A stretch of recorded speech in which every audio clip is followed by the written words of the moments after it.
Le Seigneur ne croit pas au vide, il croit aux choses qui sont remplies, il croit en une possession entière, à une pleine occupation. Dans le domaine spirituel, cela requiert un élargissement spirituel avant que le Seigneur puisse donner un espace plus grand.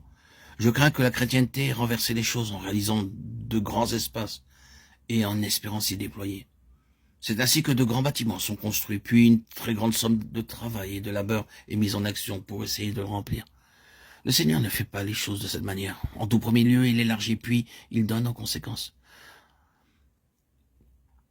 La loi que le Seigneur a mise en évidence ici dans ce passage est qu'un ascendant spirituel sur les forces des ténèbres et de la mort correspond à une croissance spirituelle et que la croissance spirituelle est essentielle pour un ascendant spirituel, pour un territoire élargi.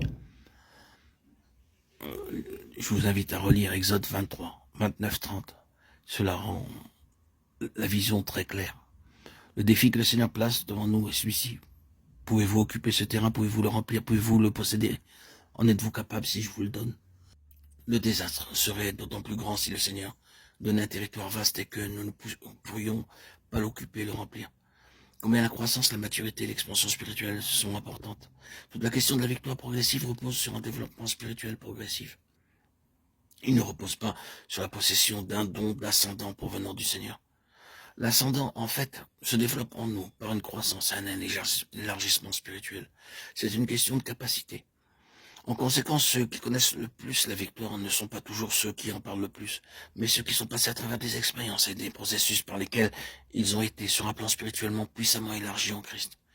Disons cela d'une autre manière, ce doit être un réconfort de savoir que tout ce que fait le Seigneur avec nous, qui est une sorte d'étirement, un étirement douloureux, ce creusement de voies et de sillons plus profonds, cette conduite dans des profondeurs, cette mise en pièces et cette ouverture par force, tout ce qui tend à favoriser une énergie plus profonde, plus large et plus élevée du Seigneur à travers la souffrance a pour dessein de nous introduire dans une position de puissance et d'ascendant spirituel. Ainsi, le pouvoir de l'ennemi devient plus faible parce que le pouvoir des saints devient plus grand par leur croissance dans la grâce et la connaissance de notre Seigneur et Sauveur Jésus-Christ. Le pouvoir des saints ne s'accroît que sur cette base. Nous devons être constitués pour le pouvoir, pour l'ascendant, pour la conquête.